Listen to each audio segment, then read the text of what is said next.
Kanye. Kanye West, Donald Trump revolution continues. West professing his love for President Trump, as you just heard on TMZ, hitting President Obama for failing Chicago and saying this about slavery. You hear about slavery for 400 years. For 400 years, that sounds like a choice. Like, you was there for 400 years and it's all of y'all?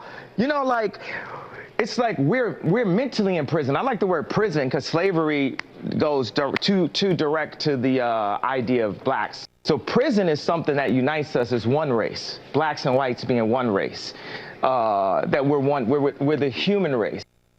So it set the internet on fire this week, but it won't be the last we hear from Kanye. Get this, the president reportedly agreeing to host a White House summit on race with him and other athletes, as well as some artists and maybe some others in between. Joining us right now, Fox News political analyst Gianno Caldwell and political commentator extraordinaire Wendy Osefo. What a week it's been for race. A bit of a surprise that Kanye West is leading it. Wendy, for you, what do you get out of this dialogue, and would you like to see it continue at 1600 Pennsylvania Avenue? Well, I think that the dialogue that Kanye West is perpetuating is very, very dangerous, and we have to underscore that. For him to sit here and say slavery was a choice is one that just negates all of history and all of the evidence of history. Slavery was not a choice, and if he's talking about mental slavery, then there are individuals, if you look at history, like Nat Turner, like Harriet Tubman, who rebelled against slavery. So he has no foundational basis for this argument. Furthermore, if we're going to have a summit about race at 1600 Pennsylvania Avenue, that'll be a great thing. But for the life of me, I do not understand why every time we come to issues affecting black and brown people, we bring together athletes, we bring together artists. Why is it that we do not bring together scholars who are known in this field, whether it's Dr. Michael Eric Dyson, Dr. Greg Hart, Dr. Imani Perry, Dr. Mark Lamont Hill? There are individuals who have studied race, who have studied politics. We are not minstrel shows, and we should not be represented by individuals who are not versed in this space. Great point. And if it's athletes and artists, it's a virtual waste of time. Gianno, first off, your reaction to Kanye's comments. Well, of course, I agree with Wendy. Slavery was not a choice, and I can also speak to the individuals who did make choices to free themselves. We talk about the 250 rebellions that took place, including Nat Turner, including Harriet Tubman, who led free over 1,000 slaves, and those that freed themselves from many plantations across the country. So I get that. What I can say in terms of this imprisonment that Kanye talked about in terms of mentally, there are a lot of people who are mentally imprisoned. We live in a blaming generation right now where people are quick to blame history as to why they're not succeeding. And I think that's problematic on many levels. I think at the end of the day, we do live in a country where we can create our own opportunities and do well. Now, that doesn't excuse any systems of institutional racism that seeks to hold us back. I get that, but that's not going to prevent people like Dr. Wendy Osefo from succeeding, who is an immigrant, who works as a professor at one of the leading institutions, who sits on Fox News Channel on air, the #1 cable news network in the country, almost every night. Or myself, who was born into poverty, whose mom was addicted to crack cocaine.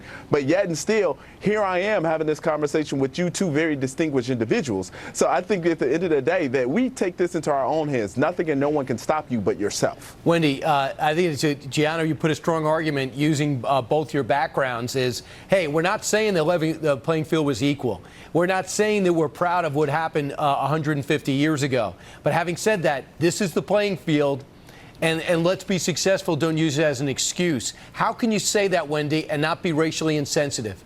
Well, you can say that by also knowing the policies that make it so that there's hurdles, that even though we are 150 years removed from slavery, there are still issues that plague people in communities of color, and communities that have low socioeconomic backgrounds. I quote the great Dr. Martin Luther King that says we have this notion in our country that individuals should pull themselves up from their bootstraps, but these individuals do not have any boots. So we have to make sure that we are looking at things in context and not saying everyone should rise to the playing field, but we have policies that make it so certain people are not able to, and that's really important. Excellent. So let me first off, what do you think, Gianno? First, you should this be televised?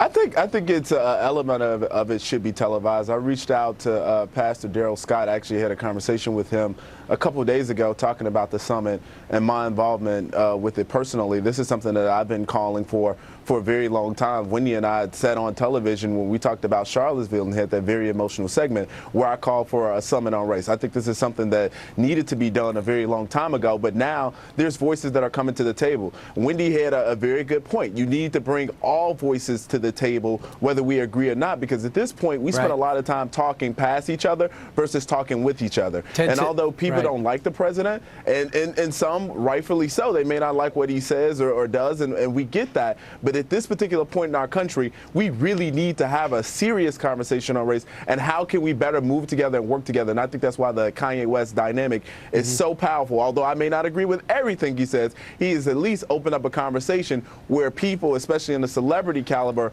aren't just shooting him down. They're saying, okay, we may disagree with them, but we're listening. Wendy, and finally, just who do you want to make sure is there? I want you there. Gianno, I want you there. Wendy, who do you want to bring with you?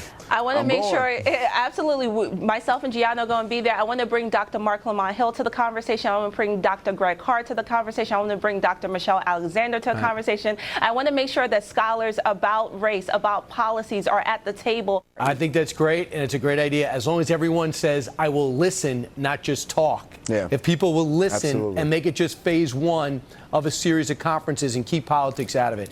Absolutely. Thanks so much. Appreciate it. Thank you. I hope this happens. You know, Gianno, Wendy has moved that conversation forward. Let's move ahead. Is California closer than ever to seceding from the United States?